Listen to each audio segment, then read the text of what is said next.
Hey guys, imagine being born into luxury, draped in gold, surrounded by silks, and never once being allowed to walk outside. Ever.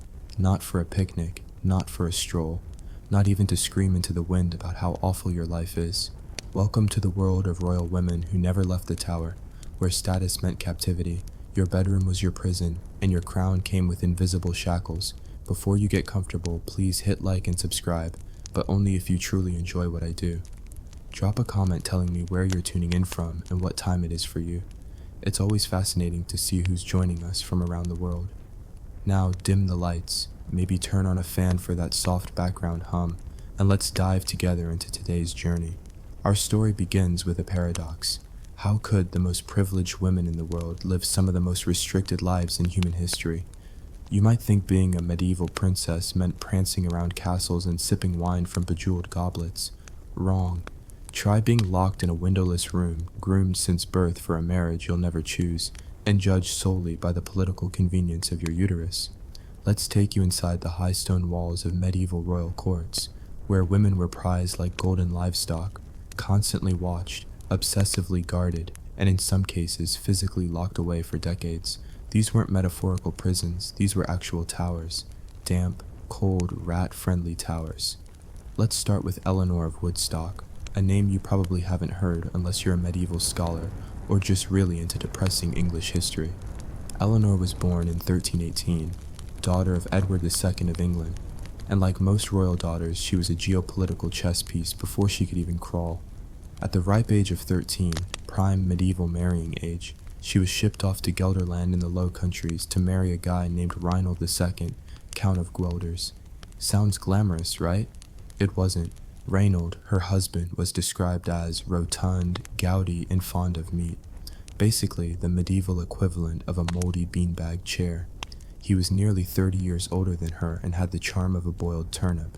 After a brief stint as countess, Eleanor's husband died and left her with nothing but enemies. Her stepsons hated her. Her political value plummeted. So what did her in-laws do? Gave her a nice pension and let her retire in peace? Of course not. They locked her in a castle tower. For nearly 6 years, Eleanor was a prisoner of her own family. No formal charges, no trial, just 6 years in a cold stone room with barred windows. She wasn't even allowed out to attend church. Her crime? Being inconvenient. Her letters, yes, she managed to sneak some out, begged the English crown to rescue her. Eventually, her brother intervened and she was released. By then, she was so physically weak and mentally shattered that she never fully recovered. And she wasn't the only one. Let's talk about Isabella of Valois, the unfortunate child bride of King Richard II of England. She was married off at the tender age of 6. 6? While most kids her age were learning how to spell their own names, Isabella was being fitted for royal gowns and expected to perform as Queen of England. Not that anyone expected her to do anything. Her entire role was to exist as a symbol of peace between England and France. But even peace treaties couldn't protect her. When Richard II was overthrown and mysteriously died, read almost certainly murdered, Isabella, then just 11 years old, was quietly tucked away. Too politically sensitive to send home to France, too young to remarry, and far too dangerous to leave in public, she was placed under honorable confinement. That's medieval code for luxurious prison. She wasn't beaten, she wasn't chained, but she couldn't go outside without a half-dozen guards watching her. Her mail was read, her conversations monitored, the doors locked behind her. Imagine being 11, already widowed, and not allowed to even see your own servants unless a royal minder approved it. She was eventually released, but only to be married off again to her cousin, Charles of Orléans. No rest for the traumatized, but sometimes the confinement wasn't political, sometimes it was for your own protection. Enter Margaret, Maid of Norway, a tragic name for an even more tragic child. Margaret was the granddaughter of King Alexander III of Scotland. When he died without a surviving heir, the Scottish nobles were like, "Oh great, we're doomed." But then someone remembered, hey, doesn't he have a granddaughter? In Norway, so little Margaret, barely 3 years old, was declared Queen of Scots. Problem was, she was in Norway, so the Scottish sent ships to bring her over. But King Eric of Norway, her father, knew exactly what kind of bloodthirsty Game of Thrones nonsense she was sailing into. So he delayed, then delayed again, and again. He refused to send her to Scotland until they guaranteed she wouldn't be harmed, used, or, heaven forbid, married off to some English noble without his approval. So for 4 years, Margaret, Queen of Scotland, never got to set foot in her kingdom. She spent her days locked away in the Norwegian fortress of Bergen, surrounded by guards and political fear. She died at just 7 years old, possibly from dysentery, before she ever even saw the land she was meant to rule. Her royal career was a list of almosts. Sometimes it wasn't the men who locked women up, it was other women. Joanna of Portugal, sister to King Edward of Portugal, voluntarily entered a convent at 19 to escape the horrifying prospect of marriage. But when her brother tried to force her into marrying the King of Castile, she barricaded herself in her room and refused to leave. Her nuns supported her. Her ladies-in-waiting supported her. She even threatened to kill herself if anyone touched her. In the end, she won the standoff, but only by agreeing never to leave the convent again. And she didn't. She spent the rest of her life in what she called the blessed prison, the only place where no one would force a husband into her bed. And let's not forget the mad women, or at least the ones called mad. Joanna of Castile, nicknamed Juana la Loca, was the daughter of Ferdinand and Isabella. Yes, that Isabella, the sponsor of Columbus. Joanna was married off to Philip the Handsome of Burgundy, and, surprise, things went badly. She loved him obsessively. He cheated constantly. When he died unexpectedly, Joanna's grief turned into an obsession so intense that her family locked her up for being mentally unstable. Did she have severe depression? Probably. Did she exhibit signs of paranoia and trauma? Almost certainly. But did she deserve to be confined to a monastery for 46 years? Definitely not. She spent nearly half a century inside the convent of Tordesillas, guarded day and night, allowed only occasional visits, forbidden to see her own children. She was a queen, on paper. In reality, she was a ghost, buried alive within velvet-draped walls. So what do all these stories tell us? That being royal wasn't freedom, it was surveillance, it was political currency, and if you were born female, your fate was rarely yours. You could be too young, too old, too fertile, too barren, too political, too inconvenient, too emotional, too beloved, or too forgotten, and all of these were punishable by confinement.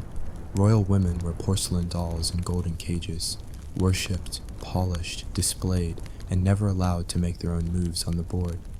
And we're only just getting started. Let's open the tower doors again, shall we? Not to escape, heavens no, but to peek into the suffocating lives of even more royal women whose birthright was, quite literally, captivity. If you thought part 1 was bleak, hold on to your brocade sleeves, because it only gets worse from here. Let's begin with Catherine of Valois, daughter of King Charles VI of France, who grew up under 2 curses, her father's madness and her mother's apathy. Charles VI once thought he was made of glass, not metaphorically, literally. He refused to let people touch him for fear he would shatter. Catherine, as his daughter, wasn't treated much better. She was shipped off to England to marry Henry V in 1420, the same Henry who would die just 2 years later, leaving Catherine a teenage widow with a newborn son, the future Henry VI. So what happens when a young, beautiful queen is suddenly available? Every nobleman starts foaming at the mouth. But the English government decided Catherine marrying again would be too dangerous, because of course, a woman's love life was basically a national security threat. Parliament actually passed a law stating that Catherine could not marry without the king's permission, which would have been fine, except her son was an infant. The law may as well have read, "Stay celibate forever." But Catherine had the audacity, the scandalous nerve, to fall in love with a Welsh servant named Owen Tudor. A servant, scandal, horror, absolutely thrilling. They married in secret and had several children together, one of whom would eventually father Henry VII, founder of the Tudor dynasty. But once the affair was discovered, Catherine was removed from court. Her children were separated from her. She died not long after, possibly from illness, but certainly from stress and disgrace. Her crime? Loving a man beneath her. Her punishment? Quiet erasure from public life. Let's move to Anna of Saxony, who really tried her best to play the obedient wife. She married William the Silent, the Dutch nobleman leading a rebellion against Spain. This wasn't exactly a laid-back, candlelit situation. This was politics with assassins. But Anna wasn't docile or decorative enough. She was outspoken, emotionally volatile, and, this is the important part, possibly mentally ill. So what did William do? Therapy ? Compassion? Nope. He locked her up. Not just locked her up, he institutionalized her. In a convent, under house arrest, with her letters censored and contact with her children cut off. She spent the last 25 years of her life shuttled between buildings like a disgraced parcel, slowly losing her sanity. Meanwhile, William remarried and continued his glorious legacy, while Anna was quietly erased from the narrative. And now for a spicy one. Mary, Queen of Scots, the OG of imprisoned queens. Mary was basically born into chaos. Queen of Scotland as a baby, married to the Dauphin of France, widowed young and dumped back in Scotland like unwanted baggage. She married Lord Darnley, a disaster of a man who ended up murdered in an explosion. Her enemies claimed she was behind it.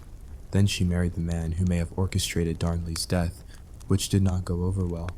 Cue rebellion, civil war, and, Mary's imprisonment. She fled to England, hoping Queen Elizabeth I would protect her. Instead, Elizabeth was like, "Oh honey, no," and locked her up for the next 19 years. 19 years, under constant surveillance, in different castles, same isolation. Her crime? Existing with a stronger claim to the English throne than Elizabeth. It didn't matter that she was family. It didn't matter that she posed no actual threat. She was locked up for being too royal. But it didn't end there. Eventually, Elizabeth signed Mary's death warrant, not because Mary had done anything, though they did fabricate a conspiracy involving letters and coded messages, but because it was politically convenient. Mary was executed in 1587. Her death was messy. Her dog refused to leave her corpse, and her son would go on to inherit both thrones anyway. Irony? Served cold. Let's slide east now, to the glittering but blood-soaked courts of Byzantium, where being royal was like playing roulette, with most of the spaces saying exile, blinding, or convent. Anna Komnene, daughter of Emperor Alexios I, was brilliant, like terrifyingly smart, fluent in Greek and Latin, a writer, a historian, a philosopher. But despite her intellect, she was still just a pawn. Her father tried to arrange a politically advantageous marriage for her, but when her brother inherited the throne instead of her, she was accused of plotting a coup. Whether she did or didn't, we'll never know. But we do know what happened next. Exile to a monastery. And not a peaceful retirement type of monastery either. This was the Byzantine version of house arrest.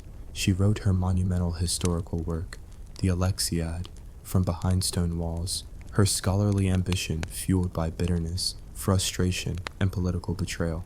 And then there's Theodora, Empress of Byzantium, not the glamorous one married to Justinian, but the unlucky namesake born centuries later. After being proclaimed empress, she watched her power slowly stripped away by court factions. In the end, she was accused of plotting rebellion and sent to a convent under guard. Her title stripped, her name defamed. Her story ends, like so many others, with the words "confined" for the rest of her life. And let's not forget Catherine of Aragon. Yes, that Catherine, the first wife of Henry VIII, the one he dumped like a sack of unfertile potatoes. Catherine married Henry when both were young, passionate, and still vaguely Catholic. She suffered numerous miscarriages and stillbirths and only bore one surviving child, Mary. But she refused to be divorced. When Henry decided she wasn't queen enough and wanted Anne Boleyn instead, he created a whole new church just to get rid of her. Catherine was banished from court, separated from her daughter, and forced to live out her remaining years in drafty castles surrounded by guards and spies. She died, most likely of cancer, after years of being treated like a political inconvenience. Her final letter called Henry, "my most dear lord and husband," the man who exiled her, the man who forbade her child from seeing her. That, my friends, is peak medieval suffering, loving the man who ruined you. And here's a delightful twist. Some of these women weren't locked away because they failed at politics, but because they succeeded. Take Isabella of France, queen consort to Edward II of England. She led a full-blown invasion of her husband's kingdom. With her lover, Roger Mortimer, she dethroned Edward, forced him to abdicate, and installed her son, Edward III, as puppet king. For a while, Isabella ruled England in all but name, but when her son came of age, he wasn't too thrilled about Mommy Dearest and her boyfriend running the show. Roger was executed. Isabella? Locked away in Castle Rising, comfortable, luxurious, and deeply isolating. She lived out her days surrounded by servants, fancy tapestries, and absolutely no power. She had once been the most powerful woman in England. Now she had embroidery and regret. If you're starting to notice a pattern here, good. The recipe for locking up a royal woman goes something like this. Start with a noble birth. Add political inconvenience. Mix in a dash of female independence. Stir in one husband who can't handle ambition. Bake in a tower for 30 years. Serve cold with silence and shame. The tower was more than just a place. It was a symbol of control, of fear, of a society so terrified of powerful women that it would rather build literal walls around them than allow them to make decisions. Still with me? Good, because we're only just reaching the darkest corners of the tower. If you thought being royal was hard, try being royal and inconvenient. Try being royal and a woman with opinions, or worse, ambitions. In this part, we're exploring what happens when the walls close in for good, when the idea of protection turns into solitary confinement, when a silk-lined chamber becomes a gilded oubliette. These aren't fairy tale towers with golden braids and handsome princes. These are the real ones, built of stone, fear, and dynastic dread. Let's begin with Empress Matilda, a woman who had the misfortune of being born a century too early for anyone to tolerate the idea of a female ruler. The daughter of Henry I of England, Matilda was named his heir because his only legitimate son drowned, literally drowned, in a shipwreck. The 12th century was not subtle. Henry made his nobles swear allegiance to her. "She will be queen," he insisted. "You'll all support her," he demanded. Everyone nodded. Then Henry died, and the moment the throne was vacant, England basically said, "Actually, nah." They gave the crown to her cousin, Stephen, a man with far less claim but far more Y chromosome. Matilda, of course, wasn't going to take that lying down. She raised armies, she marched on castles, and for a brief, glorious moment in 1141, she had London in her grasp. But then the people, horrified at a woman showing actual authority, revolted. Matilda fled. She spent years trying to win back the throne, only to be betrayed, trapped, and eventually locked away in various safe locations by men who swore they respected her. Though she was never put in a dungeon per se, her movements were constantly restricted, her letters censored, her followers hunted, her own cousin held her son hostage for leverage. Matilda lived much of her adult life in some form of confinement. Her sin, trying to sit on the throne that was rightfully hers. She died in relative obscurity. Her son, Henry II, would eventually become king. But Matilda? She was buried beneath stone, like her legacy. Now let's talk about Blanche of Bourbon, the queen who spent her honeymoon being imprisoned. You read that correctly. Blanche married Peter of Castile, also known as Peter the Cruel, in 1353. It was a politically arranged marriage, as most royal pairings were, but Peter had a slight complication, a mistress named Maria de Padilla, whom he very much preferred. So what did Peter do? Try to balance the two women? At least pretend to be a decent husband? Of course not. He married Blanche, went through the ceremony, and then promptly abandoned her, literally within days, and locked her up in a fortress. Depending on the source, she was imprisoned for 8 to 12 years. That's right, no royal court, no crown, no marital duties, just stone walls and isolation. Eventually, Peter had her executed, allegedly smothered to death on his orders, married, imprisoned, and murdered by the same man, and history still calls him the Cruel, understatement of the century. But what if you weren't just royal? What if you were imperial? Enter Ju Meichuo, known posthumously as Empress Jungsun, a woman from the Tang dynasty in China, born into privilege and destined to marry a future emperor. Now, to be fair, Chinese royal women lived in a slightly different flavor of confinement than their European counterparts. It was more silk robes and etiquette manuals, less dank dungeons and damp towers. But make no mistake, freedom was not part of the deal. Once married into the imperial family, noble women were kept behind the walls of the Forbidden City, guarded, cloistered, and forbidden from seeing men outside the royal bloodline. Even male family members were often restricted. The empress and her consorts were monitored by eunuchs, confined to the inner palace, and buried under a suffocating hierarchy of ritual and silence. In theory, it was an honor. In practice, it was a velvet prison. One misstep, one perceived insult, one rumor of jealousy or political intrigue, and boom, exile to a lesser palace, or worse, a forced suicide. The tower in China was metaphorical, but no less real. For some of these women, they might as well have been buried alive beneath jade and lacquered screens. Now, for a woman so dangerous, they preemptively locked her up. Christina of Denmark, niece of Emperor Charles V, was famously beautiful, well-educated, and strategic. She was married off to the Duke of Milan at age 16. He died a year later. Widowed and wildly eligible, Christina became the target of many suitors, including Henry VIII, the king who had already beheaded one wife and was on the prowl for another. Christina's famous reply? "If I had two heads, I would happily put one at the disposal of the King of England." That kind of sass was not welcome in a world of sycophantic courtship. So what happened to Christina? She was passed over, isolated, shelved. For refusing to be used, she was quietly placed in semi-retirement. She lived out her days in a distant estate, technically free, but far from court influence. Her life became a whisper, power deferred, beauty fading in decorative exile. Let's head north for a frosty dose of dynastic doom. Ulrika Eleonora of Sweden, daughter of Charles XI, was crowned queen in the early 18th century. But this wasn't a fun, parade-filled, you-go-girl kind of monarchy. It was a reluctant, emotionally battered succession. Ulrika's older brother had died without an heir. So guess what? The spare daughter was dragged from obscurity and given the crown. But Parliament didn't like her. Her husband didn't like her. And she didn't like any of this. Her reign was filled with manipulation, bullying, and sabotage. In less than 2 years, she abdicated, handed over the throne to her husband, hoping for peace. Instead, she was rewarded with ceremonial duties, zero influence, and, you guessed it, confinement in court apartments. She lived under the illusion of dignity, but with no authority. A puppet queen turned royal ghost. But here's one of the most grotesque entries in our parade of sorrow. Alexandra Fyodorovna, the last empress of Russia. Born Alex of Hesse, she married Nicholas II, the last Romanov Tsar, and spent her reign desperately trying to prove herself in a country that never really accepted her.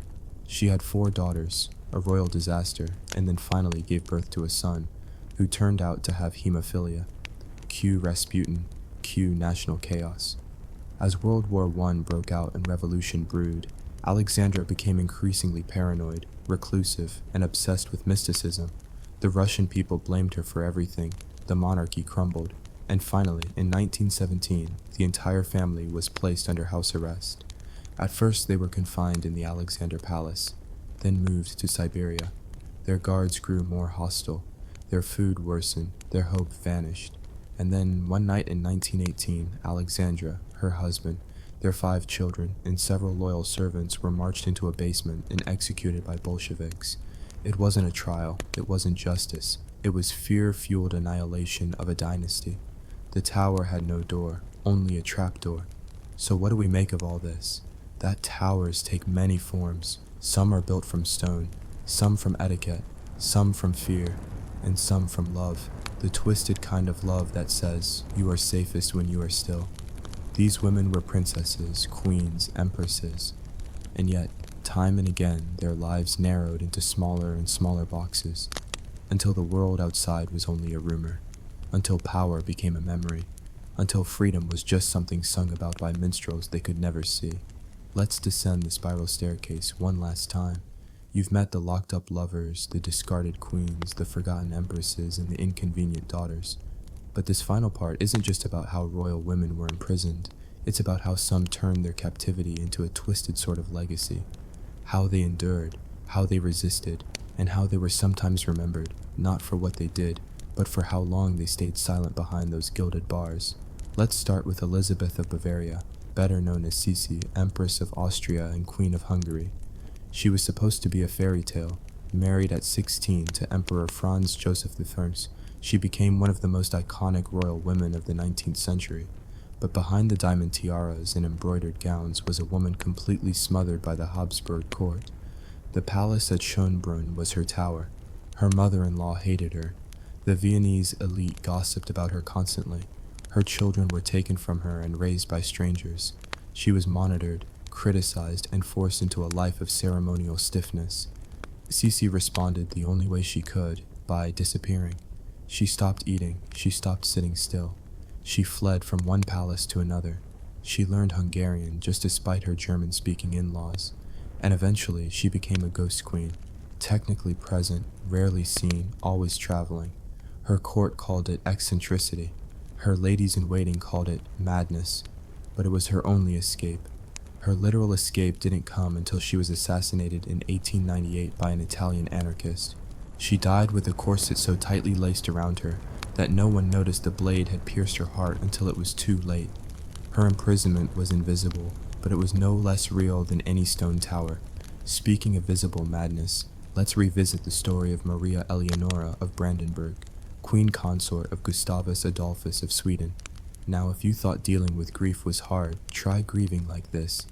After her husband died in battle, Maria Eleonora went completely off the rails. She brought his heart back in a golden box, placed it on her pillow, and slept with it for years. Yes, years. Her daughter, the future Queen Christina, was also forced to sleep in the same room, with her father's heart resting nearby, wrapped in silk and surrounded by candles. Eventually, the court decided enough was enough and removed Maria Eleonora from court life. Not for treason, not for politics, but because she was too weird. She was sent to various castles in isolation and later forbidden from having any role in her daughter's upbringing. A queen removed from both throne and motherhood, locked away because her grief refused to behave properly. Now for something more triumphant, sort of. Let's meet Catherine de' Medici, the Italian-born Queen of France who was never officially locked up, but learned to turn confinement into a power structure. She arrived in France married to Henry II and was immediately shoved aside in favor of his mistress, Diane de Poitiers. Catherine was publicly humiliated, politically sidelined, and basically wallpapered for the first decade of her marriage. But after Henry died, everything changed. Suddenly, Catherine was regent. Her sons were too young to rule, and France was teetering on the edge of civil war. So Catherine did what no one expected. She became the iron fist in the velvet gown. She manipulated nobles, arranged brutal political marriages, sponsored what became the Saint, Bartholomew's Day Massacre. She wore black every day for the rest of her life and earned the title Black Queen. And while her influence was controversial, terrifying, it was also legendary. In a world where many royal women disappeared, Catherine exploded. She became the puppet master from the shadows, using the same tools used to control her, secrecy, surveillance, and silken decorum, to rule an entire country. Her tower became a throne, but not all resistance looked like black gowns and state murders. Sometimes it looked like writing poetry in exile. Enter Christine de Pizan, one of the first professional female writers in Europe. She wasn't royal herself, but her survival depended entirely on patronage from royal women. Women who, in many cases, had been locked out of public life and decided to patronize literature instead. Christine's most famous work, The Book of the City of Ladies, was a literary tower, a fictional place where women could live free of slander, abuse, and erasure. A place where women who had been scorned by history could be remembered as thinkers, warriors, poets, and saints. She built in ink what the world would not build in stone, a safe haven for the intellect of women. For every woman we've talked about, Christine's book is the tower they should have had. Now let's look at Caroline of Brunswick, the unwanted wife of England's Prince Regent, later George IV. Their marriage was so toxic it made 18th century newspapers salivate. He hated her from the moment she stepped off the boat. She mocked his perfume and told people he looked like a fat baby in tights. Truly, it was love at first insult. They separated almost immediately. Caroline was exiled, not formally imprisoned, but definitely excluded. George tried to prevent her from returning to England at all. But when he became king, Caroline returned and demanded to be crowned queen. Cue the trial of Queen Caroline. It was a national scandal. George accused her of adultery. Parliament dragged her name through the mud. Public opinion turned on the king. In Caroline, she showed up to her husband's coronation, banging on the locked doors of Westminster Abbey, demanding entrance. She was refused. 2 weeks later, she mysteriously fell ill and died. Some say poison, some say heartbreak. Either way, the tower won. So, what have we learned? We've learned that the prison of royalty has many forms. Physical, like Blanche of Bourbon's stone cell. political, like Mary, Queen of Scots, trapped by her cousin's paranoia, emotional, like Cece, caged by grief and expectation, symbolic, like Catherine of Aragon, exiled from her child and her church. But in all these towers something persisted. Sometimes it was letters, smuggled out under watchful eyes. Sometimes it was whispers, shared between ladies in waiting. Sometimes it was ghosts, the kind that still haunt crumbling castles. And sometimes it was legacy, children, books, myths that slipped through the cracks. We call it the royal life, but for many women it was a long, quiet execution. A noble birth was not a ticket to freedom. It was a birthright of surveillance, of ceremonial suffocation, and if you were lucky, a really nice view of the gardens you weren't allowed to walk in.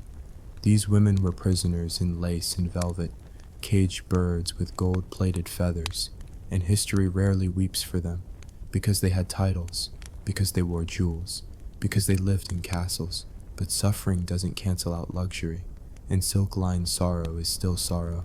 So next time you walk past a crumbling stone tower on your vacation, or see a Disney princess sighing in a turret, remember the women who lived their entire lives behind locked doors. And remember that sometimes the most tragic stories don't end with a sword or a scandal, but with a closed window and a very, very quiet room. Thanks for watching. Now go stretch your legs, because you can. Imagine waking up at 4:30 a.m. to the sound of someone else's bell. Not your phone, not your alarm. A literal bell that tells you it's time to go scrub someone else's toilet, shine their boots, and smile while they insult your existence. Welcome to the glamorous life of a Victorian servant, where hard work meant back-breaking labor, upstairs meant you were nothing, and day off meant you had died. Before you even think about fluffing your pillow, go ahead and hit like and subscribe, but only if you truly enjoy descending into historical hellholes with me. Drop a comment telling me where you're watching from and what time it is. It's oddly comforting knowing some of you are cozy while others are just as sleep-deprived as I am. Now dim the lights, maybe turn on a fan for that soft background hum, and let's descend together into the absolute nightmare that was being a servant in a Victorian manor. Let's set the scene. It's the late 1800s. Queen Victoria is in her prime grumpy era. Britain is wealthy, powerful, and completely obsessed with social class. At the top, the gentry and aristocracy, living in vast country estates with more bedrooms than people.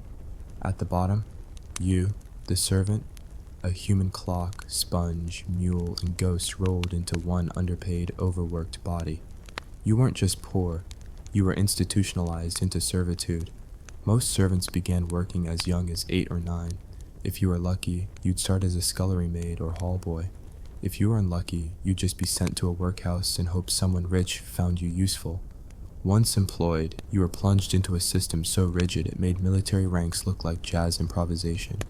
Let's walk through the hierarchy real quick, because it mattered a lot. At the top of the servant food chain, the butler and the housekeeper. The butler was king of the cellar, wine keys, and silver polish. The housekeeper ruled the maids like a tyrannical aunt with a deep love for starch. These two were the generals. Then came the valet, for the gentleman, and the lady's maid, for the lady. These were personal dressers. Their job was to brush their employer's hair, sew buttons, clean undergarments, and pretend none of this was weird. Below them, footmen, cooks, maids, nursemaids, kitchen maids, housemaids, laundry maids, and bottom of the barrel, scullery maids and hall boys. Scullery maids had the prestigious job of cleaning pots so large you could probably bathe a pony in them. Hall boys cleaned chamber pots, lit fires, and essentially absorbed verbal abuse like a damp sponge with legs. Let's focus on a day in the life of a general female servant, say a housemaid, because if anyone truly embodied the phrase overworked and underappreciated, it was her. You'd start your day before sunrise, always. While the family upstairs is still dreaming about caviar and fox hunts, you're already in the dark, hauling coal, lighting fires, and scrubbing grates. Fireplaces were life in a Victorian home, and every room had one. That meant cleaning ashes, hauling fuel, and making sure the temperature was exactly perfect, even if your own hands were purple with frostbite. Then came dusting, but not just any dusting. This was Victorian dusting, which was practically a religious ritual. Every banister, every baseboard, every chandelier, crystal, polished, fluffed, wiped, dust was seen as a sign of moral failing. If a guest saw a speck of it, you were morally weak and your soul probably needed scrubbing too. You weren't allowed to be seen while doing this. Heaven forbid Lady Richface sees a maid during her morning descent. You had to move like a ghost, cleaning rooms while the family wasn't in them, slipping up and down back staircases, and disappearing behind tapestries if someone noble wandered by. Then came breakfast prep. But no, you weren't eating it. You were helping cook it, polish the silverware for it, and carry it up to people who would inevitably criticize the toast for being too brown. After that, clean everything again, and that's just before 10 a.m. If the family had guests, and they always had guests, you were in hell. That meant extra beds to make, more fires to light, more plates to wash, and more opinions to pretend to respect. Some guests brought their own servants, which meant even more chaos below stairs. In the servant world, hierarchy was everything. Your rank determined when you could eat, where you could sit, and who could yell at you without consequences. Spoiler, almost everyone. Let's talk about eating. Meals were fast, quiet, and strictly scheduled. If you were high enough in rank, you ate in the servants' hall, which sounds fancier than it was. If you were lower down, like a scullery maid, you ate standing up in the kitchen after everyone else. The food, mostly bread, tea, and gruel. Sometimes meat if it was leftover. If it wasn't full of bones or fat, congratulations, you had a feast. Privacy didn't exist. Your bedroom was often shared with 2 or more others. If you were a lady's maid, you might be allowed a tiny room with a basin. If you were lower down, you slept in a drafty attic or next to the kitchen heat, meaning you were either freezing or cooked alive, depending on the season. As for free time, don't even think about it. Most servants got 1 half-day off per week, and that's if your employer was feeling generous. Some allowed a few hours on Sundays to go to church, not because they cared about your soul, but because they cared about appearances. Being seen with pious staff was good PR, and even on your time off, you were expected to look presentable. You had to wear clean clothes, your clothes, not the uniform, and if you didn't have any, tough luck. Most servants owned 1 good outfit and guarded it like treasure. Lose it to a chimney smudge, and you'd spend your week trying to scrub out the sin with lye. Did I mention uniforms? Because they were mandatory and strict. Maids wore dark dresses, starched aprons, and little caps that served no purpose except to signal submission. Footmen wore livery that made them look like toy soldiers. Valets and butlers had to look cleaner than the people they served. You were part of the decor. If a guest arrived and didn't know your name, perfect. If you were noticed, you'd already failed. And yet, despite the horror, people wanted these jobs. Why? Because it was better than starving, better than the factory, better than the streets. If you were female and unmarried in Victorian England, your choices were marry some guy named George who smelled like turnips, work in a mill until you were crushed by a gear, become a governess and be emotionally destroyed by someone else's children, or be a servant in a manor and slowly lose your will to live, but at least not your vital organs. The Victorian servant lived in a strange purgatory, not quite part of the family, not quite fully free. You were always there, but invisible, always listening, but silent, always working, but replaceable. And make no mistake, you could be replaced at any time. Get sick, fired, talk back, fired, break a vase, fired, be too pretty and catch the Lord's eye, fired, or worse. But despite all this, some servants stayed in these households for decades. Why? Because survival sometimes means accepting the nightmare you know. Because, for a few, this life offered predictability, a roof, and a strange form of dignity and submission. Welcome back to the manor, or rather, under it. Because that's where servants spent most of their lives, below the surface, in kitchens, corridors, cellars, and sweat-soaked laundry rooms, making the glittering life above possible. If part 1 made you wince, buckle up. We're about to open the scullery door and let the steam and misery roll in. Let's begin with the kitchen, the hellish heart of every Victorian household. While the drawing room upstairs was all lace and lavender, the kitchen was more lava and livestock. The cook ruled this space with absolute flour-dusted authority. She wasn't just chopping carrots. She was managing staff, planning menus, yelling at people for burning the gravy, and somehow producing feasts for 20 with only a coal stove, bad lighting, and a kitchen maid who once fainted into the soup. Cooks were feared and respected, especially by the poor kitchen maids who did everything else, hauling sacks of flour, plucking chickens, gutting fish, boiling puddings, and spending hours peeling vegetables by candlelight. One wrong move, one drop of grease, one scorched sauce, and you were guaranteed a lecture, a slap, or worse, extra duties. Victorian kitchens were hot, not like cozy tea by the fire, hot. We're talking sweat in your corset, pass out by the pastry board, hot. Kitchens often had no ventilation, and the coal stoves, bless them, were prone to belching soot and smoke into every crevice. Add the smell of blood, onions, boiling offal, and burned milk, and you've got a full Victorian perfume experience. Chanel number 666. And what about laundry? Oh dear viewer, laundry in a Victorian manor was not a weekly nuisance. It was a punishment designed by the devil and enforced by steam. You didn't just toss things into a machine.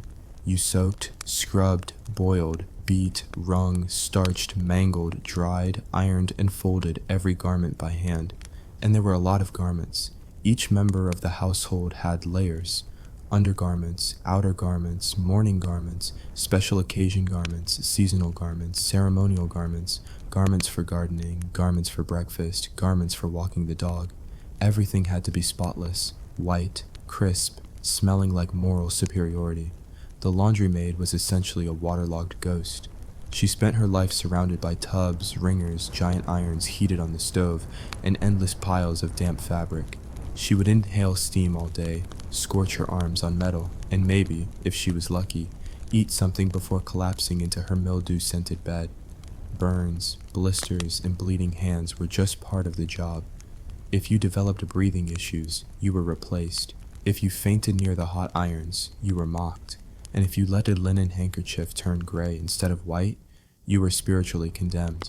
Then there was the bell system, a true innovation in domestic torture. Every room in the house had a small, polished button that the family could press at will.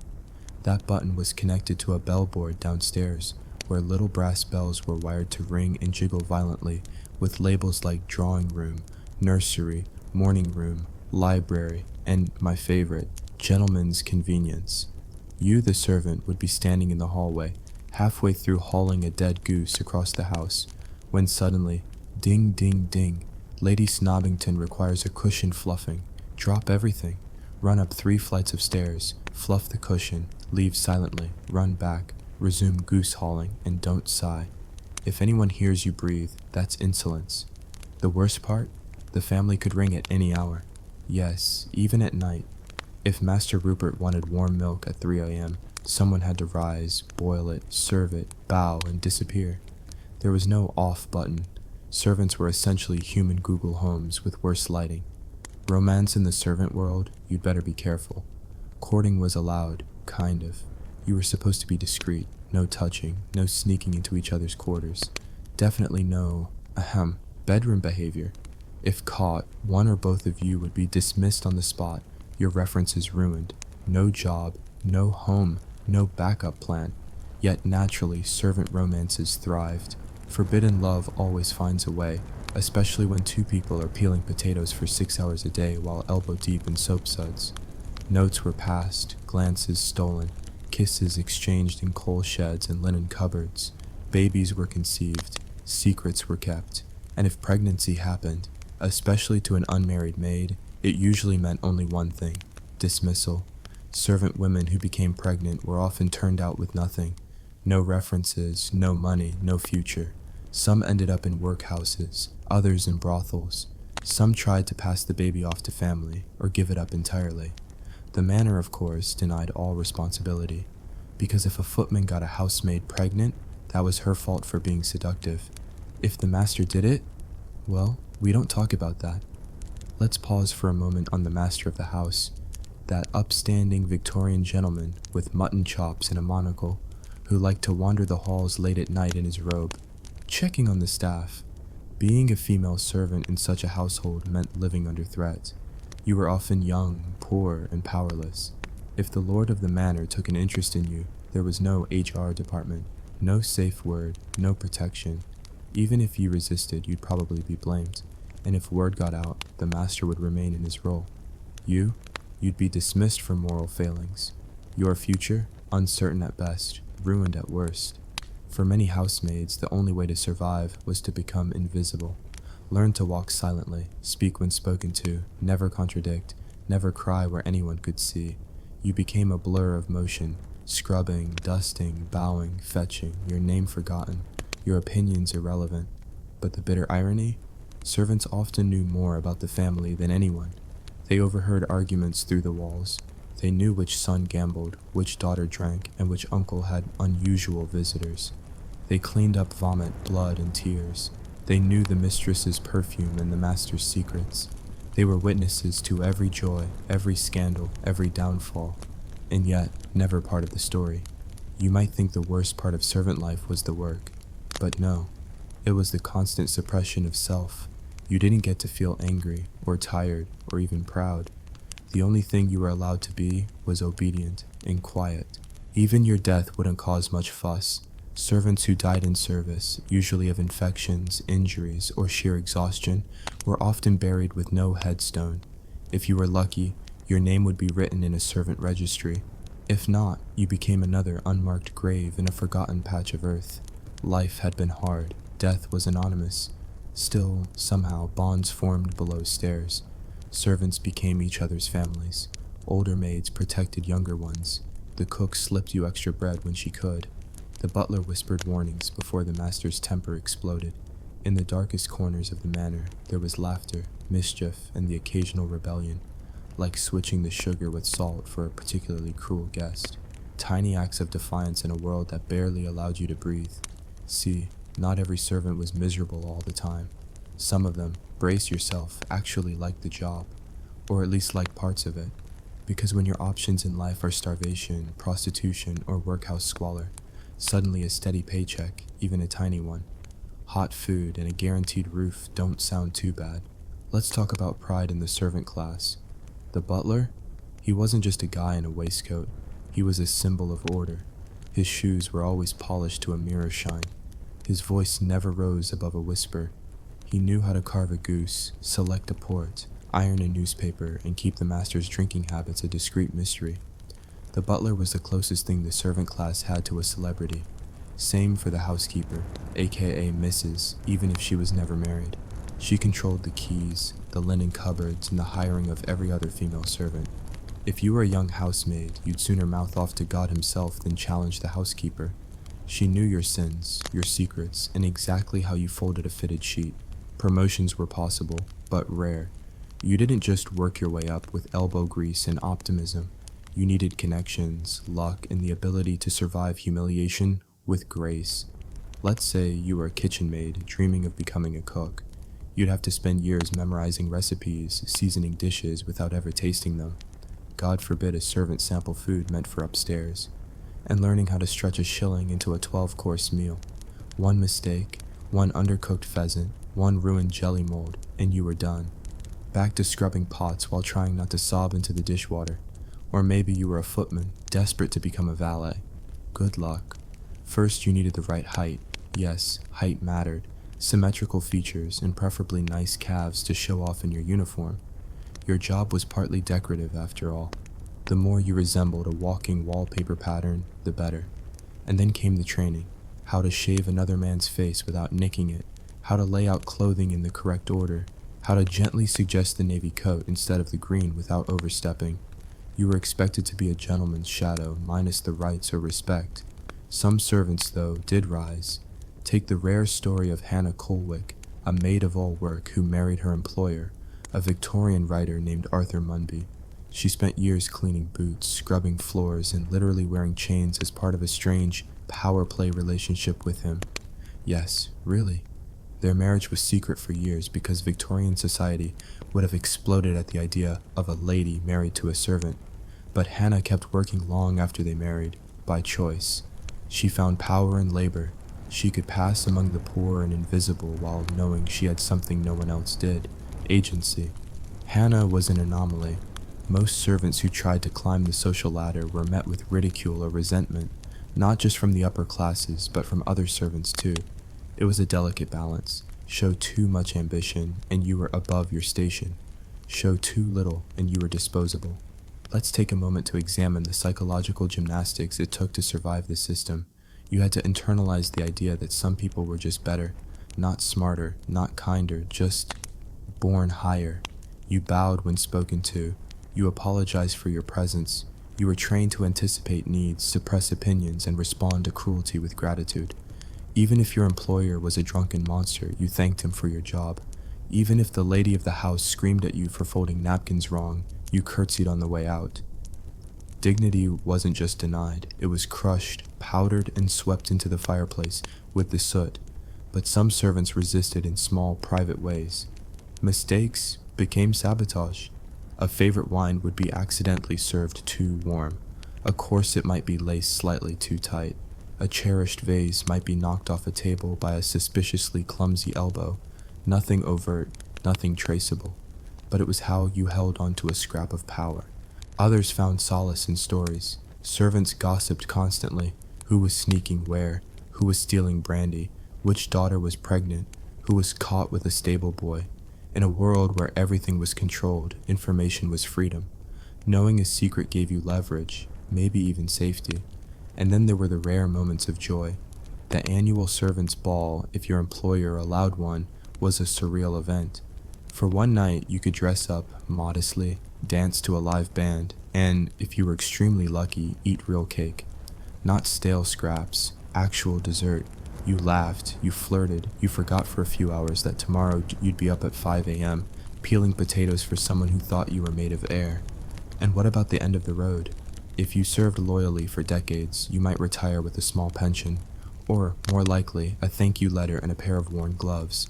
Some families let elderly servants stay on as companions or caretakers. Others kicked them out the moment they could no longer scrub a floor without wincing. There were no retirement homes, no savings.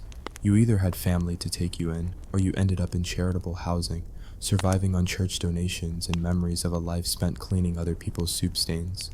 As we inch toward the twilight of the Victorian era, things start to shift. Industrialization is changing the economy. The servant class is shrinking. Factories, department stores, and offices are offering young people alternatives. For the first time in generations, it's possible to say no to domestic service. The grand manor houses are starting to struggle. Coal is expensive, staff are leaving. The gentry are quietly pawning silver heirlooms and pretending they meant to sell the third drawing room rug all along.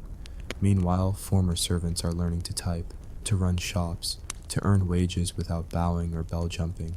The old system isn't collapsing yet, but it's cracking. By now, you've survived the dust, dodged the bells, and probably lost feeling in your Victorian-era ghost feet. You've polished silverware, whispered through walls, and endured every class-based indignity known to humanity, and all for someone else's dinner party. But now, in Part 4, the walls of the manor are shaking, not from ghosts, though those were probably present too, but from the changing world outside. Let's talk about the slow death of the great house, and what it meant for the people who kept them standing. As the 19th century limped into the 20th, Britain was changing fast. The upper classes weren't just drinking tea and shooting pheasants anymore. They were bleeding money. The Industrial Revolution had made factory work viable. The middle class was rising, and young people were no longer thrilled by the idea of scrubbing boots for someone who thought poor people were a charming decorative concept. Servants began to leave, quietly, in droves. Some went to cities to work in shops, banks, or offices. Others became seamstresses, telephone operators, or factory workers. These weren't easy jobs, but they came with something new and electrifying: freedom. You could rent a room, you could keep your wages, you could sit down without asking permission. For upper-class households, this was a disaster. The bells still rang, but fewer people came. Fires went unlit, silver tarnished. Children had to be fed by their own parents. Society hostesses began to panic. Who was going to starch the napkins and refill the finger bowls? Was Lady Chatterley expected to butter her own crumpets? Some families cut back, reducing their staff from 30 to 10, then 10 to 4. Some couldn't afford any.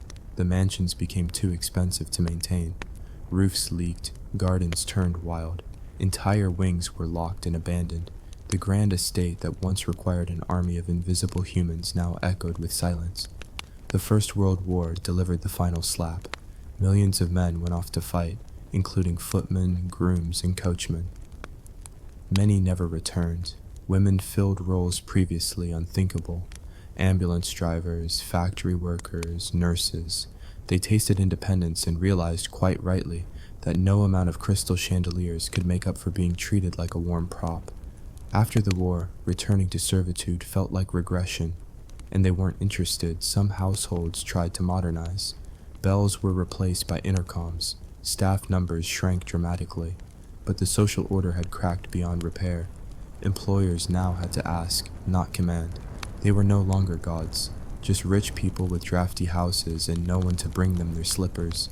And what about the servants left behind? For those who had spent decades polishing banisters and holding their tongues, the decline of the manor was a cruel twist. They'd given everything to the system.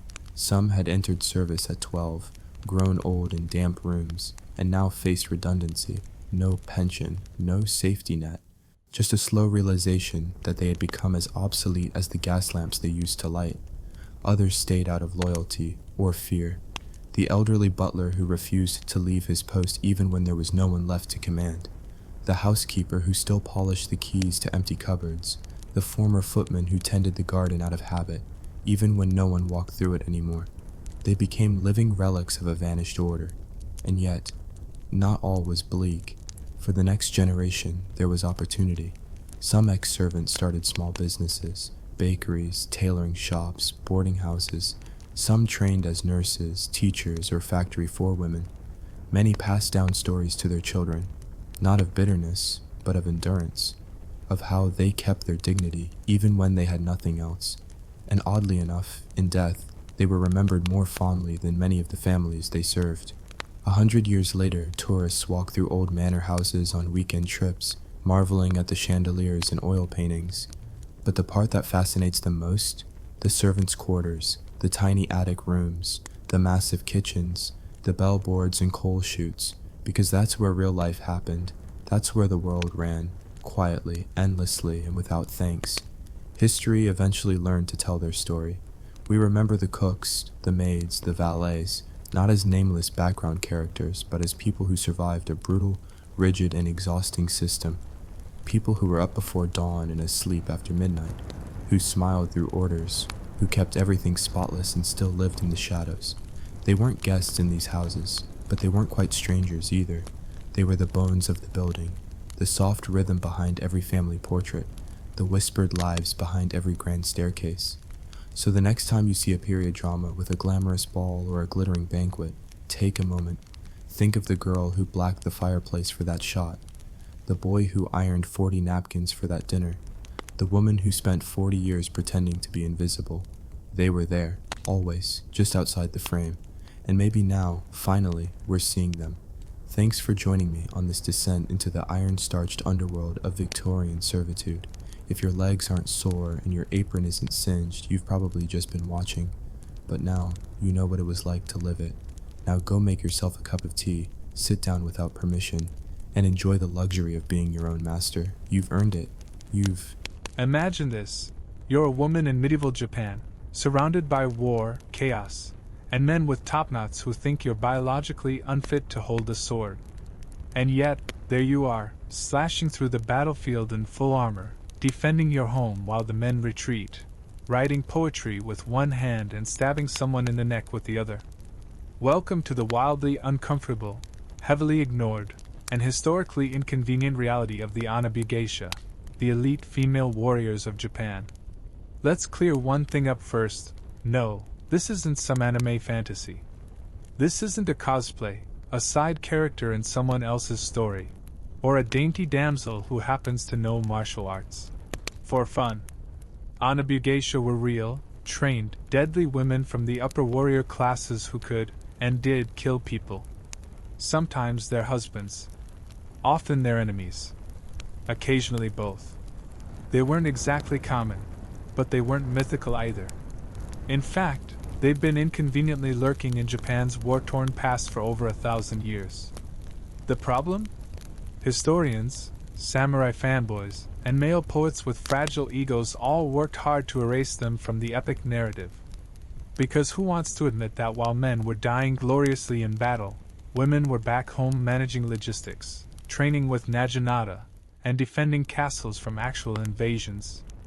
Let's start where all good nightmares begin, in the Heian period, 794 to 1185, a time of court intrigue, poetry, and aristocrats with eyebrows higher than their honor. This was an era obsessed with beauty, etiquette, and romantic suffering. Women were expected to master the art of indirect eye contact and cry softly behind silk fans. But not all of them. Out in the provinces, far from the perfume-soaked palaces of Kyoto, things were getting violent. Clan warfare, bandit raids, political assassinations, this was the real world. And out here, women of the warrior class weren't just composing poems about cherry blossoms. They were arming themselves. Enter the earliest examples of Onna-Bugeisha. These were noble women, daughters, wives, and widows of samurai, who were trained not only to be obedient, cultured wives but also to kill anyone who tried to burn down the estate. They were educated in the naginata, a pole weapon with a curved blade, ideal for slicing your enemies at a comfortable distance. Great for keeping pervy bandits and invading Ronin at bay. Women also trained in archery, knife combat, and, most importantly, the ancient art of terrifying anyone who underestimated them. You want a name? Let's talk about Empress Jingyu. She supposedly led a military campaign to conquer Korea around the 3rd century CE while pregnant. Yes, pregnant. As in, womb-occupied, hormonal, and still managing an army. Now, historians are a bit cagey on whether she actually existed, but that hasn't stopped her from becoming a folk war goddess. She's often depicted in armor, wielding weapons, and riding into battle like. You should have never doubted me. Fast forward to the Kamakura period, 1185 to 1333, when samurai culture started to crystallize into something rigid, poetic, and deeply misogynistic. Men were composing death haikus before battle and slicing open their stomachs when their honor was even mildly inconvenienced. Women? Still in the shadows, but still fighting. One of the most famous was Tomo-Guzan, the Beyoncé of Onna-Bugeisha. She served under Minamoto no Yashinaka during the Genpei War, 1180 to 1185, and historical accounts describe her as especially beautiful, with white skin, long hair, and charming features. She was also a remarkably strong archer, and as a swordswoman she was a warrior worth 1,000. Okay, so basically, yes, she was hot. But she could also decapitate you. Tomo wasn't decoration. She reportedly fought in hand-to-hand combat, beheaded enemy generals, and even escaped from battle when everyone else around her was dying. In one battle, she charged into a sea of enemy warriors, grabbed one of the strongest, and tore his head off in full armor. Then calmly rode away. Suffice it to say, she wasn't crocheting. Yet even Tomo's legacy is complicated. Some versions of her story end with her being ordered to retreat from battle, because it was unbecoming for a woman to die gloriously. Others say she was captured and married off like a trophy. Some accounts say she became a nun, because apparently, there's nothing more appropriate after decapitating a man than quietly praying about it for 40 years. What makes these stories painful is how they were half celebrated and half erased. Tomo was remembered, but not exactly embraced. Like many Onna-Bugeisha, she became a myth, a symbol of loyalty, beauty, and exceptionalism. The message was always, look at this amazing woman, but don't get any ideas. By the Muromachi period, 1336 to 1573, warfare had become a lifestyle in Japan. The Ashikaga shogunate was weak, the countryside was lawless, and civil wars broke out like seasonal pollen. Noble families constantly feuded, betrayed each other, and left the peasantry in a permanent state of, please stop setting things on fire. And once again, women took up arms. But now, the stories became quieter, less glorified. Women were still trained, especially in provincial estates, but they were rebranded as defensive fighters. The idea was, sure, she's holding a naginata, but only to defend the family honor. Not because she's capable. Don't worry, men are still in charge. These women were often responsible for defending the household when the men were away, which, spoiler, was all the time. Wives would lead household troops, guard supply stores, and manage communications. If the castle was attacked, she became the general. Imagine that. The men ride off for glory, and you're left behind with a handful of retainers, a dwindling food supply, and 5 different enemy banners spotted on the horizon. You've got a naginata, a boiling pot of oil, and a very short temper. You were the last line between survival and total annihilation. And yet, no ballads. No poems. No statues.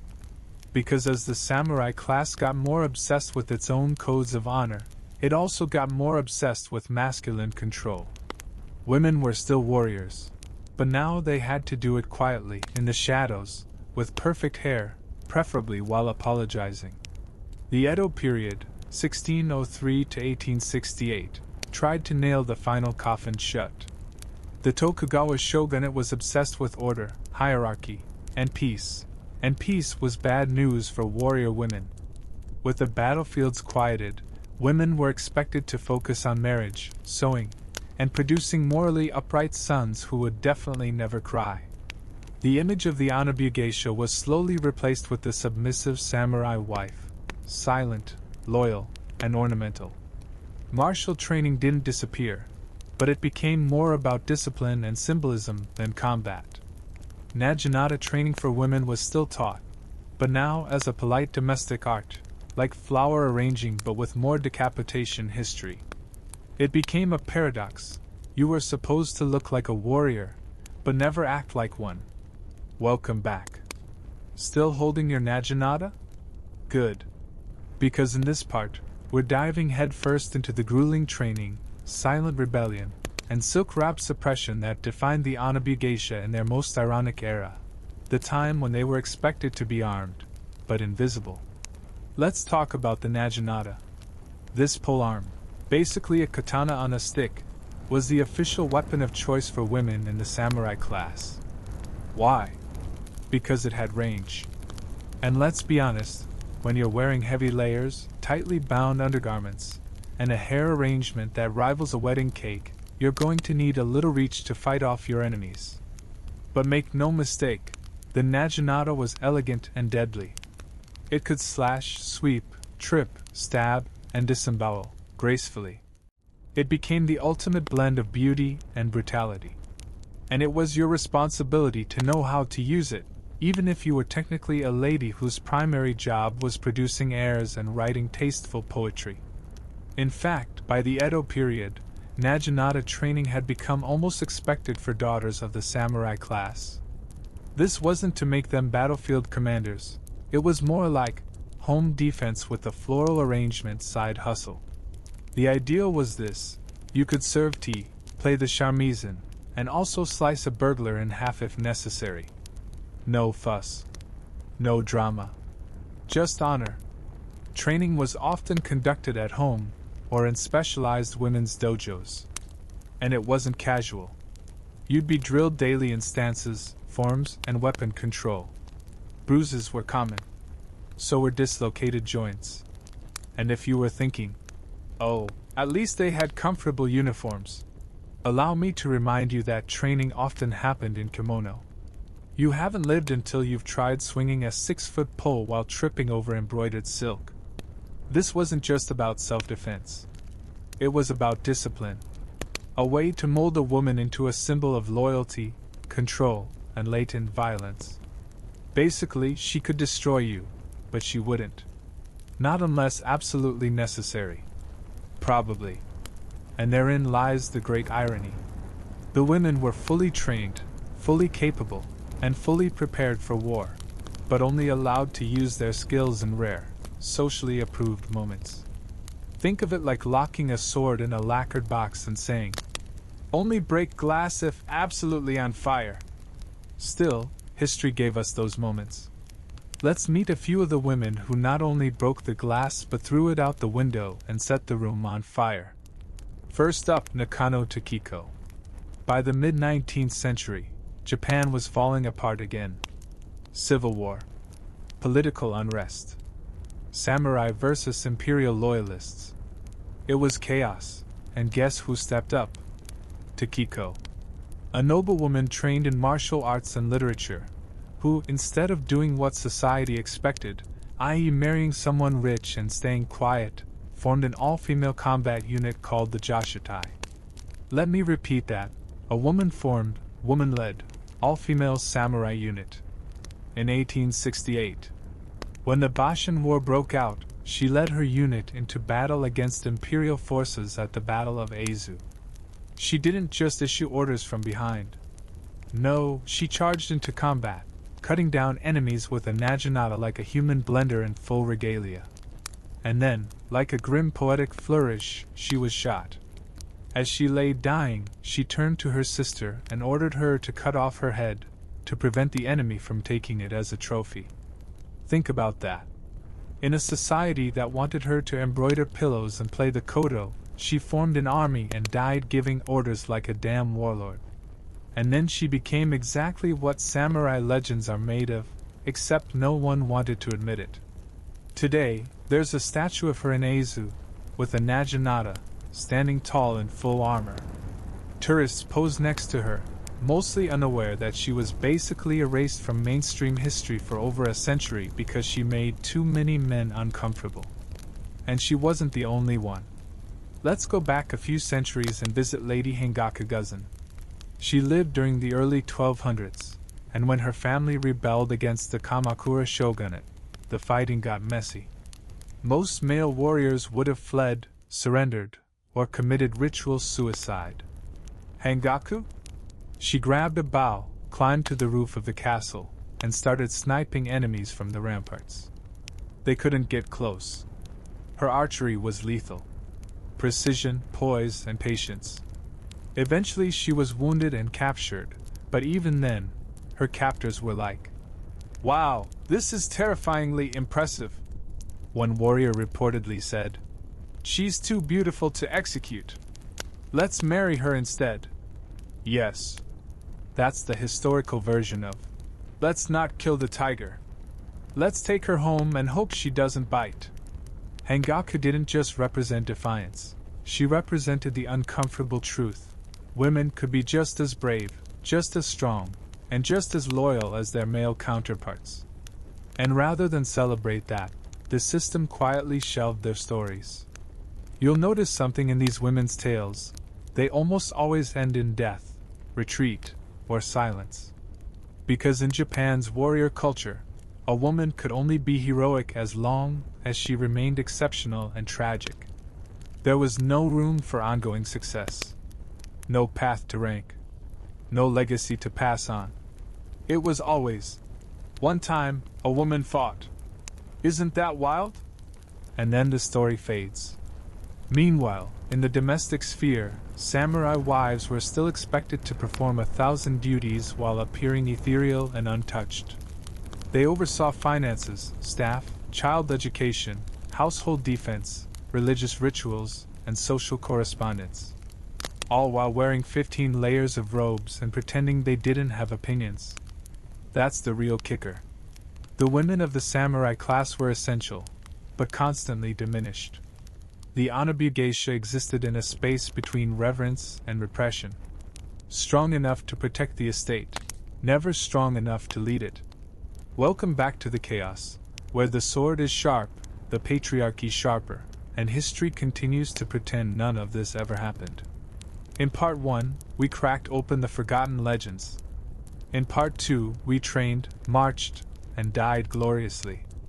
But now, in Part 3, we enter the final, weirdly theatrical phase of the Onna-Bugeisha, the long decline, the propaganda revival, and the deeply awkward nationalistic afterlife of female samurai.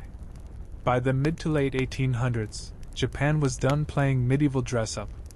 The Tokugawa shogunate, after over 2 centuries of isolating the country and pretending nothing outside the archipelago existed, suddenly found the world knocking on its paper-thin doors.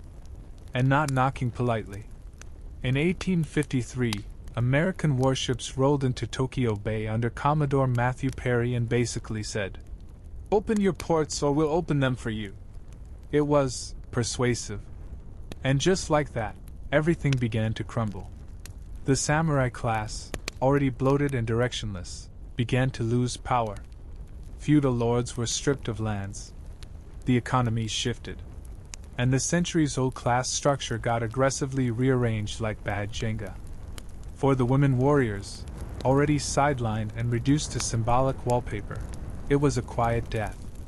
No grand speeches. No last battles. Just one polite government decree after another, erasing their roles from the social fabric. Martial arts training for women? Discouraged. Naginata practice? Labeled outdated. Female self-defense was quietly rebranded as unfeminine, and samurai daughters were pushed into Western-style education and corsets instead of hakama and armor. But here's where it gets weirder. As Japan entered the Meiji period, 1868 to 1912, it began trying to modernize while also romanticizing its past. On the one hand, you had railways, telegraphs, and Western fashion flooding the cities. On the other hand, there was this rising nostalgia for the true Japanese spirit, which, conveniently, meant cherry blossoms, loyalty, honor, and samurai imagery stripped of all the uncomfortable gore. And guess who got pulled out of the historical recycling bin? The Onna-Bugeisha. Suddenly, artists and nationalist thinkers decided, hey, remember those female warriors we tried to forget? Actually, they're perfect symbols for national pride. But not actual warriors. That would be too empowering. No, they wanted sanitized, idealized versions of them. They painted women holding naginata in pristine kimono, smiling like step-forward samurai dolls. They rewrote legends to emphasize sacrifice and grace, not strategy or strength. The message was subtle but insidious. Yes, you can be brave, but only as a symbol, not as a soldier. In other words, they weaponized the memory, but not the woman. Take the story of Nakano Takiko again. Once feared as a rogue leader who disobeyed orders and charged into battle, she was now portrayed in textbooks as a sweet-hearted martyr who died for emperor and country. Her political rebellion was scrubbed out. Her defiance erased. She was recast as a tragic heroine draped in honor, not blood. Schools began teaching these ideal woman warriors as metaphors for national devotion, not as real people who bled, sweat, and trained just like the men. Just as lovely, tragic, cherry blossom ghosts. By the early 20th century, Onna-Bugeisha were no longer historical figures. They were ideological tools. And then, World War II happened. Yes, buckle up. When Japan dove headfirst into imperial conquest and ultranationalism, the government scrambled to stir patriotic fervor. And once again, they reached for the samurai spirit. Posters, plays, and propaganda films romanticized both male and female warriors from the past. The Onna-Bugeisha were back, but now they were plastered across banners and leaflets, holding naginata over Mount Fuji with slogans like, "Protect the homeland." Did the government actually want women fighting? Not really. But they did want them ready to die, and to raise children who'd do the same. Teenage girls were trained to use bamboo spears in case of an American invasion. Schools taught martial femininity, a twisted echo of the old warrior traditions, now married to fascist ideology. The naginata made its final tragic appearance, not as a weapon of liberation, but as a symbolic last resort in the face of total war. The real women? Still sidelined. Still voiceless. After Japan's defeat in 1945, the nation went through a massive rebranding effort. Feudalism, militarism, and nationalism were pushed aside in favor of pacifism, democracy, and Hello Kitty. And with that, the Onna-Bugeisha were put back in the vault. Except now, they were too inconvenient to delete and too symbolic to fully embrace. Their legacy became tangled in contradiction. Were they feminist icons? Dangerous nationalists? Fictional archetypes? Real warriors? Modern Japan has wrestled with that question ever since. Today, you'll find statues of Tomo Guzan and Nakano Takiko. You'll find museums with Naginata displays and reenactment festivals where girls wear replica armor for Instagram. But ask most people on the street, and they'll tell you, "Oh, they were just legends. Special cases. Not real soldiers." Because acknowledging that women were always warriors, real ones, not ornamental stand-ins, would mean rewriting everything. It would mean facing the fact that feudal Japan wasn't just men with swords and honorable deaths. It was women with spears, knives, fire, and fury, locked into homes they were expected to defend but never lead. Here we are. The final stretch. We've crawled through castle corridors, stood atop bloodied ramparts, and watched history lock the door on women warriors and throw away the key. But just before we go full black screen, there's one last act, the strange, seductive afterlife of the Onna-Bugeisha in the modern world. Because the warrior women of Japan may have been erased from textbooks, buried by bureaucracy, and smoothed over by silk-wrapped myths, but they didn't die. Not really. They just mutated into something pop-cultural, digital, global, and in many cases, completely unrecognizable. Let's start with the obvious, anime and film. If you've seen any Japanese media in the last 30 years, you've met her. The beautiful, deadly girl with a blade. Stoic. Wise beyond her years. Dresses in kimono or armor. Sometimes fights demons. Occasionally is the demon. She's the tragic antihero. The last of her clan. The haunted protector. Sound familiar? She's inspired by Onna-Bugeisha, but make no mistake, she's not one. She's a fantasy filtered through centuries of male storytelling. She's designed to be consumed. And more often than not, she's either hypersexualized or hyperpure. Either deadly and cold, or weeping with a blade in her lap. Real Onna-Bugeisha? They weren't posing on rooftops or whispering about destiny. They were getting calluses. Managing estate logistics, wielding polearms in dirt courtyards, dying anonymously. Their stories didn't come with orchestral swelling or supernatural grace. They came with blood, sweat, and, more often than not, brutal domestic politics. Still, the modern fascination with these women has accidentally opened a door. As Western feminism and Japanese scholarship started cross-pollinating in the late 20th century, researchers and writers began to dig back through archives, oral histories, and temple records. And lo and behold, Onna-Bugeisha were everywhere. Not in official battle reports, maybe, but in family documents, in folk songs, in regional stories told by grandmothers who remembered the sharp edge of a naginata better than any museum curator ever could. Books emerged. New documentaries were made. Fictionalized retellings reappeared, some better than others. Academic programs began including Onna-Bugeisha in curriculums about gender and warfare. The silence cracked. And now, slowly, the idea of the Onna-Bugeisha is being reclaimed, not as a fantasy, but as a fact. Not as a rare curiosity, but as a long-suppressed reality. They weren't exceptions to womanhood. They were part of it. Even modern martial arts has joined the conversation.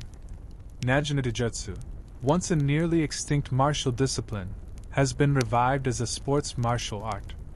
Today, it's practiced mostly by women across Japan.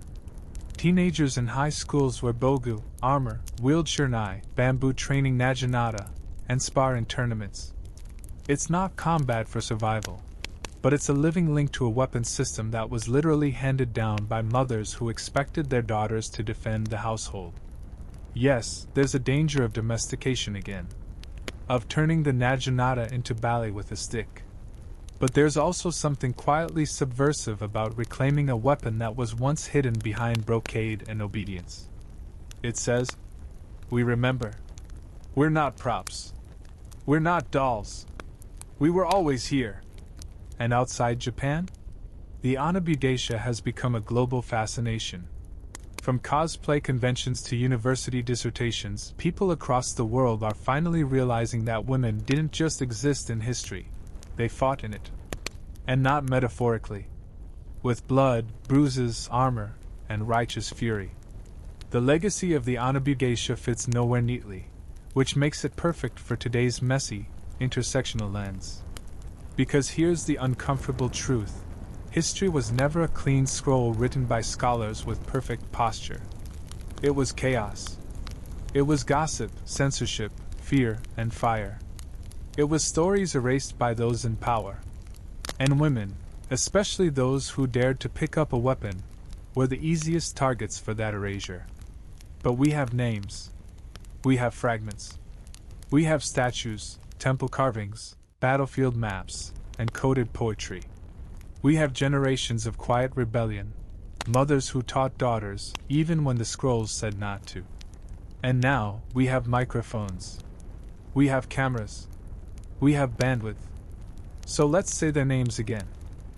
Tomo-Guzan, who tore men from horses and then had her legend twisted into a tragic footnote. Hangaku-Guzan, who rained death from a rooftop and was so feared, they married her to avoid executing her. Nakano Takiko, who formed a girls' army in 1868 and died with a naginata in her hands, demanding her sister cut off her head. And beyond them, countless unnamed wives, widows, daughters, and guardians who didn't wait for permission to fight. They weren't symbols. They weren't mascots. They were warriors. And maybe, just maybe, so are you. Thanks for sticking with this long, brutal, blood-stained, often ignored journey through the world of Japan's female warriors. If you're feeling a little overwhelmed, you're not alone. History has a way of doing that, especially when it's been deliberately kept from us. But the good news? You're not in the shadows anymore. You just walked through them. Now go sharpen your metaphorical blade, and pass the story on. So imagine you're living in a thatched hut, covered in lice, praying not to die of dysentery before you're 30, when suddenly, the sea starts screaming. A long, narrow boat filled with half-naked maniacs in animal pelts is charging toward your coast. Are they Norse? Maybe. But plot twist, they might just be your own neighbors. Saxons. Sea dogs. And they are here to absolutely ruin your day. Let's rewind a bit. Long before pirates were drinking rum and singing sea shanties in the Caribbean, there were the Saxon Sea Raiders, a motley collection of desperate fishermen, ex-farmers, armed thugs, and failed mercenaries who looked at the vast cold waters of the North Sea and thought, "You know what? Let's steal stuff." This story begins in the murky centuries following the fall of Roman Britain, specifically between the 4th and 7th centuries CE. The Romans had finally decided Britain wasn't worth the migraines, packed up their legions, and left the native Britons to fend for themselves. Enter the Saxons.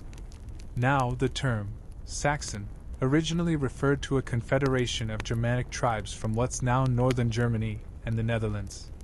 But it quickly became shorthand for a particular type of raider, a man who was poor, angry, and really good at rowing. By the 5th century, they were launching hit-and-run attacks all along the east and south coasts of Britain. What did these raids look like? Let's say subtlety wasn't their strong suit. First, imagine a long wooden ship slicing through gray waters at dawn, low to the sea, silent except for the rhythmic grunt of oars. Then a shriek. Then fire. That cozy little fishing village you just built with mud and optimism? Gone. Crops? Burned. Women and children? Taken. Church relics? Looted, broken, or worse, thrown into the sea because idols are for losers. But here's the kicker, these weren't just random lunatics. They had a system. The Saxon Sea Raiders organized themselves into tight, hierarchical war bands led by chieftains. Their longships weren't accidental engineering. They were sleek, fast, and terrifying. No sails, just raw manpower and soaked fury. You didn't ask to join a crew. You proved you were tough enough by surviving a winter, killing a man in a village skirmish, or maybe just rowing until your hands bled. And no, these weren't massive ships filled with hundreds of warriors. More like 20 to 40 men maximum. But they didn't need numbers. They had speed. They'd arrive before your watchman could blink and be gone before your local militia could pull its trousers on. Where did they attack? Pretty much anywhere they could land a boat. Coastal monasteries, poorly defended market towns, isolated manors. And here's where it gets juicier. Some of them didn't just raid and vanish. They stayed. This is how Saxon settlements began forming along the British coasts. Not through diplomacy. Not through treaties. But through good, old-fashioned theft and squatting. You burn a village, you take the land, you rebuild it, and boom, now you're a landlord. This practice was called Anglification by some historians, which is a polite way of saying they came, they conquered, and then they decided to call it home. Now let's talk fashion. Because nothing says seaborne nightmare like medieval drip. Saxon raiders dressed for function, not flair. Think woolen tunics stiff with salt and blood. Fur cloaks reeking of wet dog. Iron helmets, if you were lucky enough to steal one, and sandals made from animal hide that never, ever dried. Hygiene? Let's not. Soap was a vague rumor. Most raiders stank like a dead fish left in a sock drawer. But they didn't care. Their job wasn't to look pretty. It was to inspire raw, howling terror. Their appearance was part of the psychological warfare. When a Saxon raiding crew pulled up, you weren't just afraid of losing your stuff. You were afraid of what they'd do with you if you got caught. And what about weapons?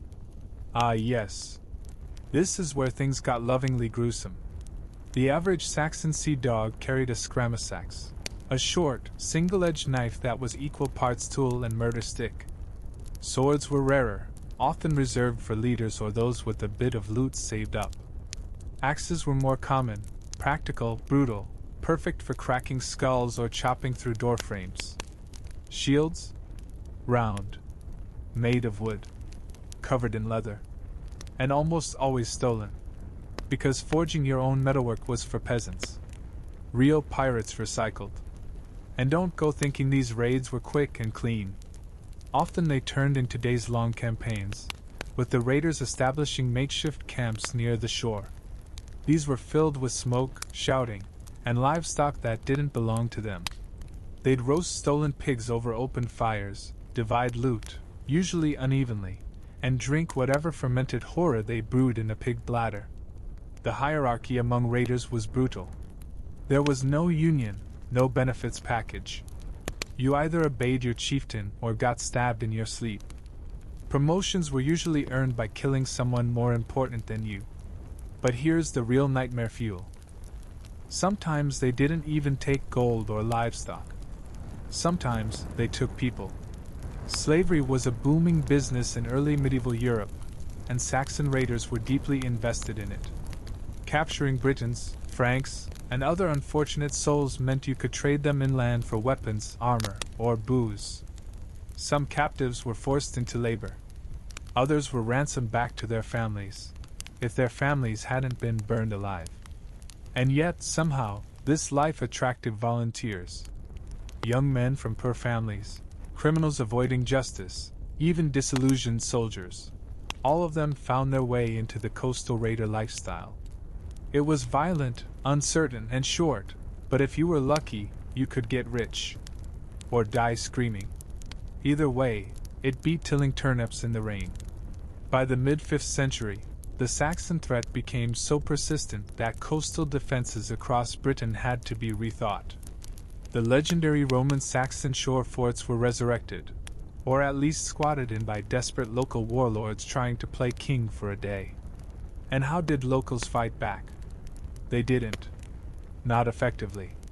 Britain was fractured, tribal, leaderless, and many of the native rulers made the incredibly poor decision to hire Saxons as mercenaries. You know, bring the wolves into the sheepfold and hope they behave. Shockingly, this backfired. Again. And again. What followed was the slow Saxonization of Britain, a bloody, chaotic blending of raiders turned lords, intermarriage, conquest, and forced assimilation. And through it all, the coastal raids continued. They just changed names. Chieftains became kings. Raiding parties became armies. And piracy was rebranded as heroic expansion. Because history loves a good marketing spin. Welcome back, sea dogs and survivors. In part 1, we watched the Saxons crawl out of their marshy, lice-ridden hovels, leap into longboats, and terrorize the coast like angry wet ferrets with axes. But now, things are about to get messier, because the pirates didn't stay pirates. They became landlords. Kings. The worst kind of people, pirates with paperwork. Let's talk about the accidental colonization of Britain. The Britons, bless them, were already having a bad time.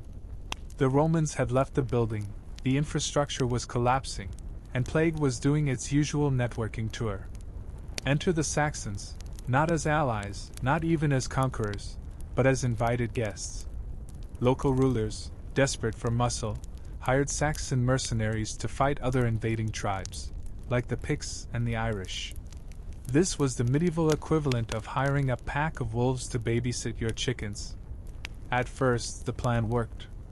The Saxons came, fought the bad guys, took their coin, and left. Except they didn't leave. Because why would you?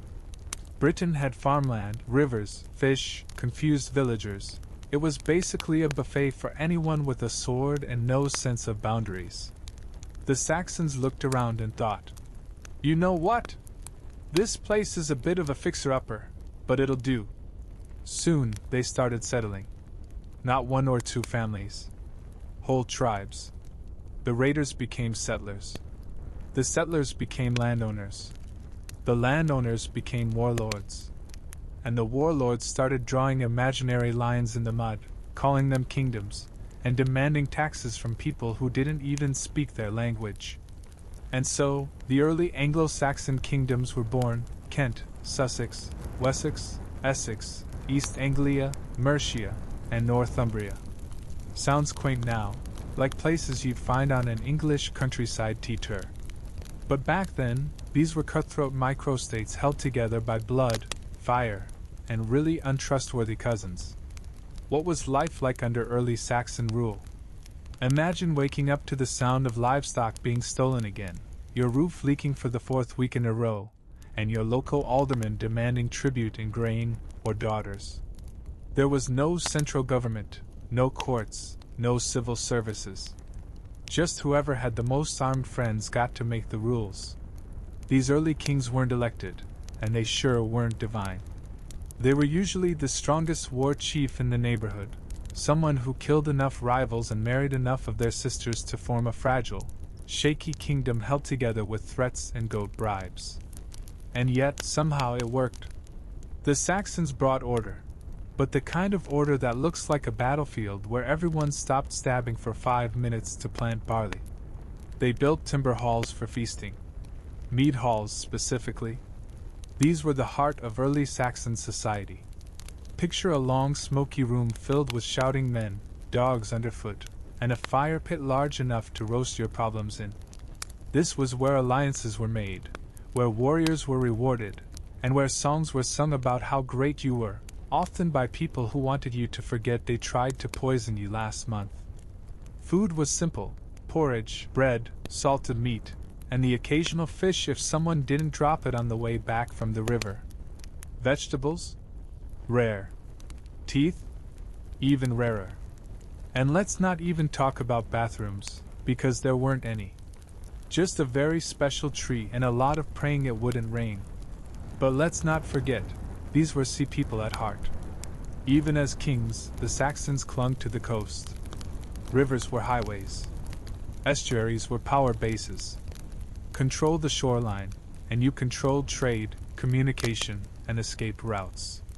Because no matter how many crowns you wore, you always needed a boat handy in case your brother-in-law tried to kill you. And yes, they still raided. Just with slightly more etiquette. Now, when Saxon ships landed on foreign shores, they weren't pirates. They were diplomatic envoys with swords. If you complained, they'd quote the law, probably one they just invented. And if you surrendered, they'd offer you the kind of deal that meant your people stayed alive mostly intact. Progress. Meanwhile, back at home, the average villager was adjusting to a new kind of nightmare. Laws were being written. Well spoken, mostly, because writing things down was suspicious and Latin was for nerds. Justice was local and brutal. If someone stole your pig, you could drag them to the local moot, present your case, and hope the community voted in your favor. Punishments? Let's just say fines were for rich people. Poor people got mutilated. Hands chopped off. Eyes gouged out. Or, for serious crimes, they were declared an outlaw, meaning anyone could kill them without consequence. That's right, medieval cancel culture. Religion was also changing, again. Christianity, briefly introduced during the Roman occupation, had mostly faded into the misty hills. The Saxons brought their own gods, Woden, Thunir, Frigg. Deities that liked war, beer, and wolves. Shrines popped up. Sacred groves. Animal sacrifices. A lot of chicken blood and very few ethical dilemmas. But Christianity wasn't done yet. Roman missionaries, looking at you, St. Augustine, started showing up around 597 C, clutching their crosses and frowning at all the naked dancing and goat heads. They brought books. Baptism. Guilt. Some Saxon kings converted, usually for political reasons. If the neighboring king was Christian, it helped not to be the weird guy worshipping a tree. So now you had a religious mashup. One village with a thatched church next to a pagan shrine next to a ditch filled with bones from last week's harvest festival. Eclectic. And still, through all this, the sea never let go. Even after settling, the Saxons remained defined by water. Their economy depended on it. Trade routes to the continent brought in wine, salt, weapons, and luxury goods. Boats weren't just for raiding anymore, they were for prestige. A lord with a fleet had power. A lord without one was just a farmer with delusions. Naval skirmishes didn't stop. Not between Saxon kingdoms. Not with the Franks, the Picts, the Irish. There was always a coast to raid, always a monastery to loot, always a rival to drown. Even in the most peaceful times, life in a coastal Saxon village came with one guarantee. Someday, someone's longship would arrive, and you'd better hope it was friendly. In Part 3, we'll descend even deeper into the madness as these once scattered pirate kingdoms start fighting each other in a glorious, centuries-long bloodbath. We'll explore the brutal wars between Mercia and Wessex, the role of shipbuilding in royal domination, and how the next generation of raiders, the Vikings, came to teach the Saxons exactly how it felt to be on the receiving end of a sea raid. Because karma? She rose fast. Ah, the dream of empire. The sea dogs have landed, squatted, built kingdoms out of thatch and stolen pigs, and now they want more. Because if there's one thing Saxons were good at, aside from pillaging and suspiciously marrying their cousins, it was turning their neighbors into enemies. Welcome to the glorious golden age of Saxon infighting, where every king thought he was the king, and every coastal region became a chessboard soaked in blood and ale. By the 7th and 8th centuries, Britain was a patchwork of Anglo-Saxon kingdoms constantly punching each other in the face with alarming enthusiasm. Wessex, Mercia, Northumbria, Kent, East Anglia, Sussex, Essex. It was like a family reunion where everyone brought weapons and forgot the dessert. These weren't polite border disputes. These were long, grinding, generation-spanning wars where one king would invade another, burn a few villages, crown himself, get assassinated, and then leave a 12-year-old heir to carry on the cycle. Think Game of Thrones, but with fewer dragons and more intestinal worms. Mercia, in particular, had a real middle child with anger issues. Energy. Under kings like Offa, yes, that Offa, the one with the giant ditch, Mercia went full tyrant mode, taxing everything, building embankments, and writing very intense letters to the Pope to explain why he was totally legit. Offa even minted his own coins, because nothing says, "Please don't stab me," like a shiny bribe with your face on it. Meanwhile, Wessex was brooding in the corner, slowly building strength, marrying strategically, and learning how to fight smarter. They had a chip on their shoulder, especially because every time they tried to expand, Mercia shoved them back into their swampy homeland and said, "Not today, peasant." But remember, all these kingdoms came from the same salty pirate DNA. They were founded by sea raiders, raised on coastal chaos. So even as they dressed themselves in royal robes and recited laws, they still fought like pirates, fast, brutal, and with zero mercy. They didn't just attack each other by land either. Naval warfare was still very much alive. Rivers like the Thames and the Humber weren't just waterways. They were invasion corridors. Saxon kings built fleets. Think long, lean warships, still or powered, manned by elite warriors and sent straight up rivers to burn rival settlements, while their enemies were at church or hungover. Surprise Sunday morning naval assault? Classic Saxon strategy. Now, let's pause for a second to appreciate the absurdity of logistics here. Imagine being a king trying to build a navy in the early 700s. You have no standardized tools, no blueprints, half your shipbuilders are drunk, and the other half have dysentery. Your wood is warped, your nails are handmade, and your harbor is a muddy ditch filled with eels. But somehow, these maniacs did it. They launched fleets. They sailed. And they killed. It's impressive, in the same way that surviving off raw turnips and rage is impressive. Now let's talk about fortifications.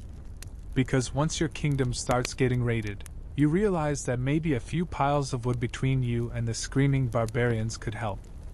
Hill forts were rebuilt. Ditches dug. Some of these became the early versions of towns with walls, garrisons, and people yelling, "Who goes there?" into the fog at 3 a.m. But these were Saxons. So defense was always a little improvised. If your lord had money, maybe you got a stone wall. If he didn't, you got a fence made from pig bones and hope. Either way, it wouldn't save you from what came next. Because the Saxons were about to experience the cosmic reversal of pirate karma. Enter the Danes. Yes, the Vikings. The original overachieving sea dogs. Starting in the late 8th century, most famously with the 793 raid on Lindisfarne, the Norsemen arrived like a punch to the collective Saxon face. Longships, axes, fire, and a very strong opinion that monasteries were basically ATMs with bells. And suddenly the Saxons, once the feared raiders of Britain's coast, became the raided. The panic was real. Monks screamed. Villages burned. The same shallow estuaries and river mouths that the Saxons had once used to attack became their own worst nightmare. The Danes didn't just raid. They conquered. They did what the Saxons had done centuries earlier, showed up, burned stuff, stayed, and declared themselves kings. You'd think the Saxon kingdoms would band together. Nope. Too busy fighting each other. Mercia and Wessex kept bickering while the Danelaw crept in from the east like mold. It was only when Wessex, under King Alfred, more on him later, finally realized that books alone wouldn't stop longships that a proper resistance began. But that's jumping ahead. Let's zoom in on what it actually meant to live in a Saxon kingdom under constant threat of Danish raids. It meant never sleeping properly. It meant keeping your pigs inside your house so they didn't get stolen. It meant hiding your valuables in the latrine, yes, the actual poop hole, because raiders wouldn't dig there. It meant every man over 12 being forced to train with a spear, even if they barely knew how to hold one. It meant watching your crops burn because your king had insulted the wrong earl, and now you were caught in someone else's war. It meant listening for sails in the fog. Always. Saxon leadership became obsessed with naval defense again. Fleets were ordered, taxes levied to build ships, coastal signals set up, beacons, watchers, towers. But it was too late.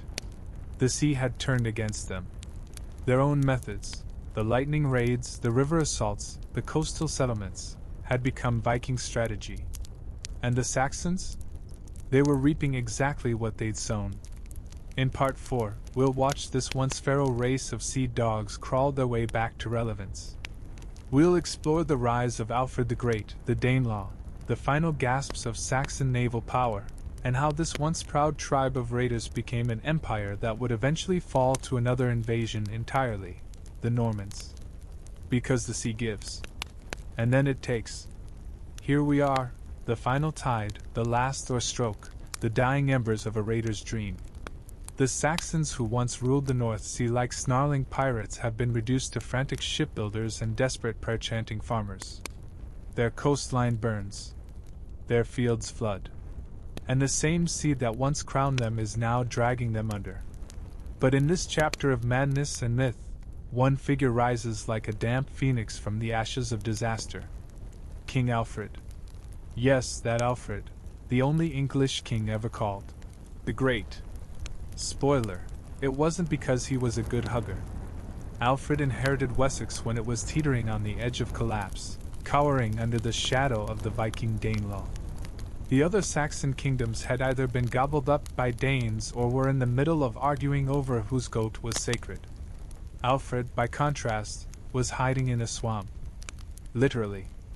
After a brutal Danish invasion around 878 CE, Alfred fled into the marshes of Athelney, where he lived like a damp hermit, plotting the comeback of a lifetime. This wasn't some noble exodus. He was cold, wet, hungry, and possibly very smelly. But from this quagmire of defeat, Alfred forged something new, a vision. One that was part revenge fantasy, part naval strategy, and part sheer desperation. Alfred realized the truth. You can't beat pirates with prayers. You beat pirates by becoming a better pirate. So what did Alfred do? He started rebuilding the Saxon world, one ship, one fort, one fire-breathing speech at a time. He launched naval reforms, ordering the construction of a new fleet of warships, larger than Viking longships, with more rowing power and better defensive structures. Were they beautiful? No. But they worked. These ships patrolled the coasts, chased down raiders, and even launched counterattacks. The Saxons, once the hunted, were starting to fight back. Next came the Bez, fortified settlements placed strategically across Wessex. These weren't just castles. They were part of a national defense grid. Refuge for civilians, garrisons for soldiers. Each one calculated so that no one in Wessex was more than a day's march from a safe haven. This was Minecraft meets military desperation. He also overhauled the FYRD, the part-time militia of freemen who'd previously shown up late and drunk to most battles. Alfred turned them into a rotational force, always half deployed while the other half farmed. It wasn't a professional army, but it was a functional one. And for Saxons, that was practically a miracle. And then there was literacy. Yes, in the middle of all this flaming chaos, Alfred had the gall to care about education. He believed ignorance made kingdoms weak. So he translated Latin texts into Old English, encouraged monks to write history, looking at you, Anglo-Saxon Chronicle, and declared that kings who couldn't read were basically glorified sword wavers. But the war wasn't over. The Danes still held massive swathes of England, the infamous Danelaw. Battles raged. Territories shifted.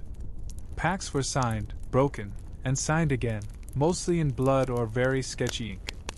Yet somehow, Alfred held the line. Wessex stood. And more than that, it became a beacon. Over time, other Anglo-Saxon kingdoms, what was left of them, began gravitating toward Alfred's leadership. By the time of his death in 899, Alfred had laid the foundation for what would become a unified England, a concept that would have made the earlier sea raiders laugh so hard they'd choke on their stolen ale. But peace? No. That's not how this story ends.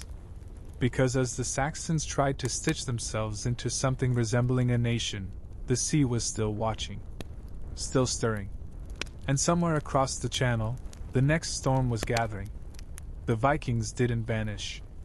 In fact, they doubled down. The Danes entrenched themselves in eastern England. Viking warlords carved out domains and ruled like petty kings, taxing Saxon villagers and occasionally sacrificing goats to remind everyone they were fun at parties. And just when things started to feel a little more stable, a new terror arrived, not from the east, but from the south.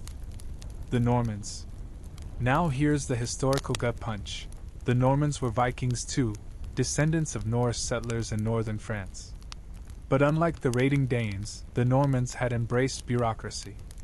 They wore chainmail and had cavalry, legal systems, and extremely strong opinions about who should wear a crown. In 1066, William the Bastard, later rebranded as William the Conqueror, because medieval PR is everything, sailed across the Channel and crushed the last truly Saxon king, Harold Godwin's son, at the Battle of Hastings. You know, the one with the arrow in the eye. The Saxons, born in boats, raised on raids, builders of kingdoms, survivors of Viking fury, were finally conquered by a more advanced breed of pirate, one with better armor and tax codes. And thus ended the saga. So what does it all mean? The Saxons started as nobodies, mud-smeared raiders from the bogs of northern Europe. They were the scourge of coasts, the pirates of the post-Roman world, the sea dogs who fought, stole, and squatted their way into power. They ruled with axes and charm, with shields and shrines. They squabbled, rebuilt, and reinvented themselves, only to be swallowed by history's next tide. They left behind more than just bones and brooches. They left a legacy written into England's place names, legal systems, and language. The Anglo-Saxon tongue is the foundation of modern English. The stories recorded in their chronicles shaped Britain's national myth. Even now, echoes of their gods, Woden, Thunor, linger in our days of the week. But most of all, they left a lesson. About the sea. About power. About how every raider becomes the raided. And how every empire, no matter how fierce or fortified, eventually sinks. So if you ever find yourself staring out over cold gray waves, hearing the wind whisper names like Wessex or Mercia, remember, those were kingdoms built by sea dogs, feral men with cracked hands, wet cloaks, and dreams of gold. And for a time, they ruled the world. Until they didn't.